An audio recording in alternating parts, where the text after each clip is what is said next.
Okay, so part three. Part three, basically, what I want to give you guys is the difference between supply and demand. Okay, you guys just saw that I gave you an area of value, which was a colored box, a supply and demand, a zone. It's who I am as a trader. I don't use indicators. I don't use, none of that stuff to tell me where I'm going to be taking this price, up or down, whether how long I'm going to hold my swing for. I literally go from one zone to the next, and of course, the smaller time frames, like the 4 hour time frame, this is what I prefer to use. Is going to give me the direction and the targets for everything.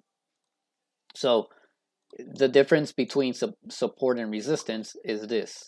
Okay, this is your resistance now. Now you're using those wicks, 145.09. Here's some more resistance right here, 137.92. Okay, your support, you're using this right here, your 116.40. Some people like to get a little closer and they'll do this 118.79, so they'll use this as a support. Okay, you see how different it is when it comes to the resistance and the demand. The resistance levels are different, and the support levels are a little bit different.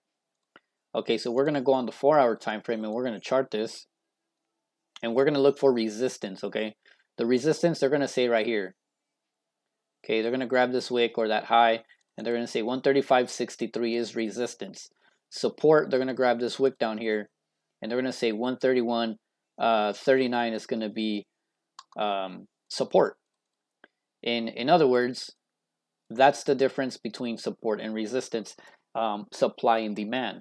Okay, these little wicks and these little specific price points mean nothing to me when it comes to supply and demand, because the supply is a certain level. It's the range of a level. The demand is an area where people start buying in general. Okay, that's why it's sometimes so difficult to trade options, because the minute you get into an entry at a demand level, it still has potential to drop just a bit more, maybe like $1 or $2, and you're automatically going to go red.